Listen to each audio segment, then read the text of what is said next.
Lección 16. Los 10 mandamientos. Ama a tu prójimo. Empecemos con una oración. En nombre del Padre, y del Hijo, y del Espíritu Santo. Amén. La ley del Señor es perfecta, es remedio para el alma. Las ordenanzas del Señor son rectas, y para el corazón son alegría. Los juicios del Señor son verdad, y todos por igual se verifican. Guarda a tu siervo también de la soberbia, que nunca me domine. Ojalá te gusten las palabras de mi boca, esta meditación a solas ante ti, oh Señor, mi roca y redentor. En nombre del Padre, del Hijo, del Espíritu Santo. Amén. Bueno, esta es la continuación. Vamos a ver la segunda parte de los mandamientos, del mandamiento número 4 al número 10. Estos nos enseñan cómo interactuar con otras personas, empezando con las más cercanas, nuestros familiares. Entonces, pongámonos a pensar cómo está nuestra relación con nuestros padres, cómo nuestra relación con nuestros amigos, cómo pudiéramos nosotros fortalecerla. En la página 290 viene la lectura del Santo Evangelio según San Marcos. Escuchémosla. Entonces se adelantó un maestro de la ley. Había escuchado la discusión y estaba admirado de cómo Jesús le había contestado. Entonces le preguntó, ¿qué mandamiento es el primero de todos? Jesús le contestó, el primer mandamiento es, escucha, Israel, el Señor nuestro Dios es un único Señor. Amarás al Señor tu Dios con todo tu corazón, con toda tu alma, con toda tu inteligencia y con todas tus fuerzas. Y después viene este otro, amarás a tu prójimo como a ti mismo. No hay ningún mandamiento más importante que estos. El maestro de la ley le contestó, has hablado muy bien, maestro. Tienes razón cuando dices que el Señor es único y que no hay otro fuera de Él, y que amarlo con todo el corazón, con toda la inteligencia y con todas las fuerzas, y amar al prójimo como a sí mismo, vale más que todas las víctimas y sacrificios. Jesús vio que esta era respuesta sabia y le dijo, no estás lejos del reino de Dios. Y después de esto, nadie más se atrevió a hacerle nuevas preguntas. Palabra del Señor. Gloria a ti, Señor Jesús. En la página 292 viene un par de preguntas. Veámoslas. Explica qué significa para ti la enseñanza de Jesús sobre amar a tu prójimo como a ti mismo. Yo lo que diría aquí primero, para yo poder amar a otra persona, necesito amarme a mí mismo. Entonces, eso significa el tenerme paciencia, el respetar mi cuerpo, el comer saludable, el dormir lo que necesito dormir. Entonces, una forma de cumplir las obligaciones que necesito cumplir para yo estar bien, es una forma de amarme. Y yo creo que al amarme, entonces, si yo me cuido, yo como saludable, me gustaría que las demás personas tuvieran la misma oportunidad. Es una forma en que nosotros las podemos amar. La segunda pregunta nos dice, Jesús nos explica de manera sencilla cómo debemos tratar a los demás. Debemos amar al prójimo como a nosotros mismos. Describe una situación en la que podrías usar esta norma para guiar tus actos hacia otra persona. ¿Cuál es tu respuesta? Escríbela en el libro.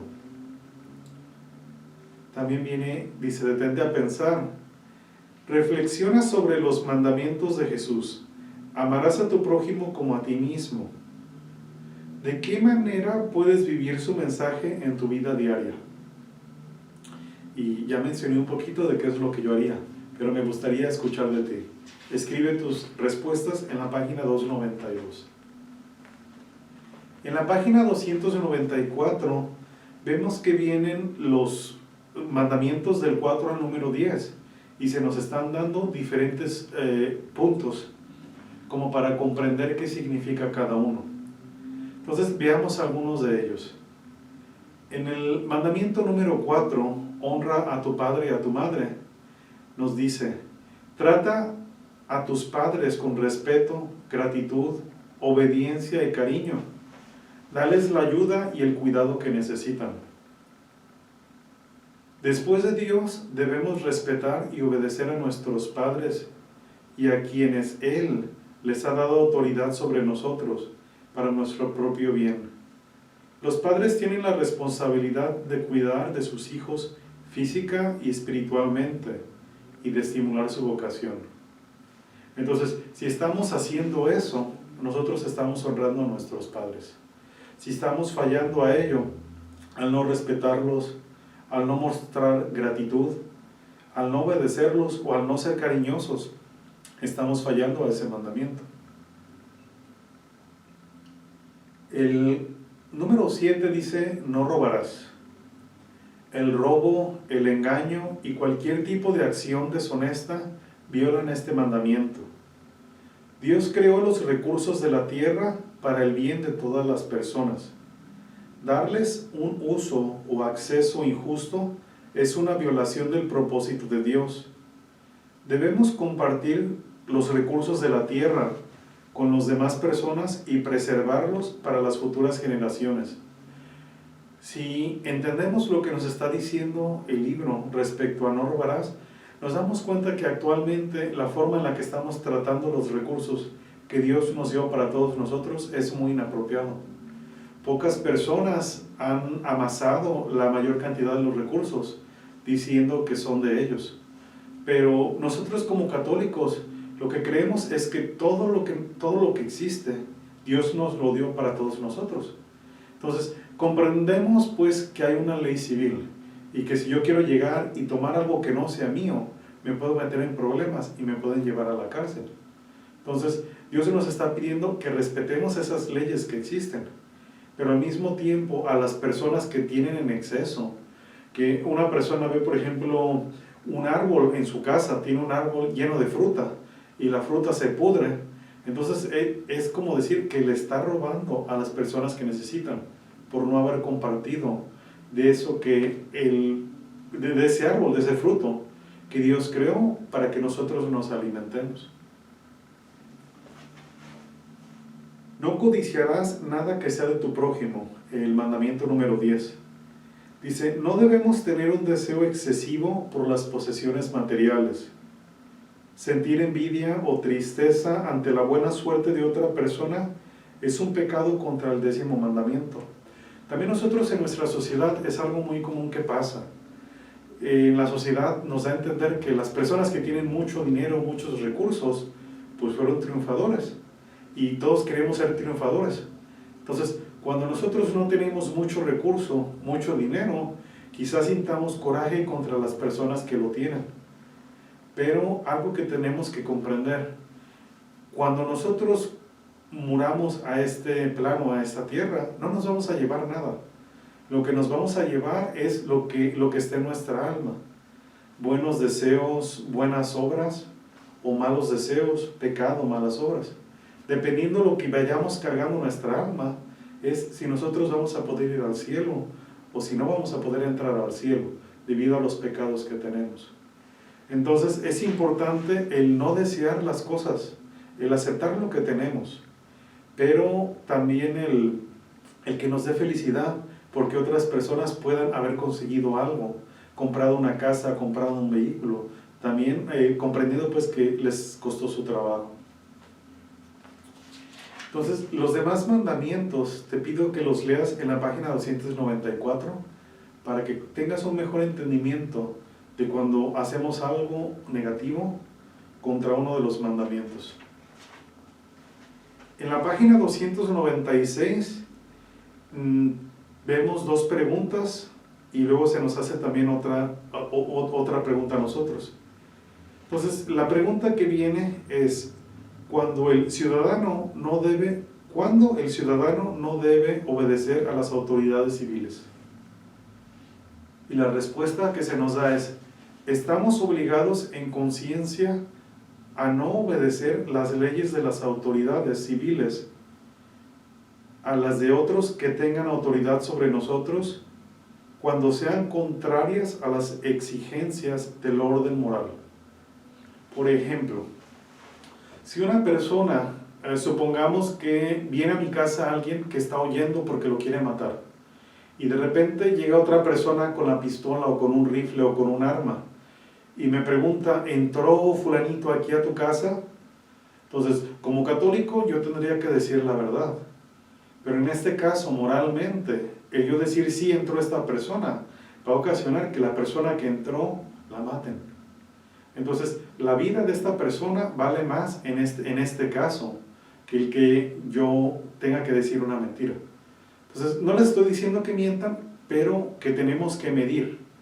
Está una vida en riesgo, porque si por ejemplo, por yo decir la verdad en ese momento, se mata a la persona, entonces estaría también cayendo sobre mí parte de la culpa de que esa persona haya muerto. Entonces tenemos muchas veces que pedirle a Dios que nos dé prudencia y que nos ayude a ser justos en el medir un bien de un bien más grande, un mal de un mal más grande.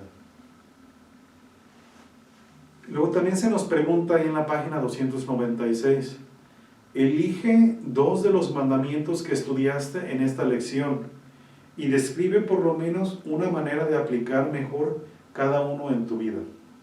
¿Cuáles son los mandamientos que escoges? Y escribe ahí qué es lo que tú harías, cómo los aplicarías. En la página 298 se nos habla de vidas santas. En este caso, la santa de la que se está hablando es Kateri Tekakwitha. Ella es la primer santa norteamericana, indígena, que fue declarada santa. Fue canonizada en 2012. Su padre fue un guerrero mohicano. Su madre era de la tribu algonquina. Es conocida como el lirio de los mohicanos. Gracias a su ejemplo, muchos indígenas norteamericanos se bautizaron en la fe católica. Entonces, en la página 298 escuchamos un poco, vemos más de la historia de Kateri, cómo sus padres murieron jóvenes cuando los españoles llegaron. Los españoles trajeron enfermedad, la viruela. Entonces, muchas personas murieron, entre ellos fueron los papás de Kateri Tekakwitha. Ella se alivió, ella también se enfermó, pero se alivió y se convirtió al cristianismo. Como no era tratada, no era vista bien, ella prefirió dejar su tribu y se fue a vivir con otros cristianos.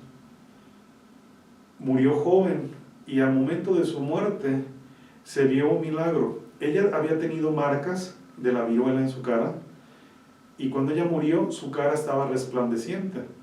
Entonces la gente lo vio como que eso era una bendición de Dios por la forma en la que ella había vivido su vida. Entonces ella es una de las santas, la primera santa indígena norteamericana que tenemos aquí. Su día festivo es el 14 de julio. En la página 300 se nos hace una pregunta. Para amar a Dios y vivir de acuerdo a sus leyes, también debemos amar a los demás y tratarlos como bondad y dignidad.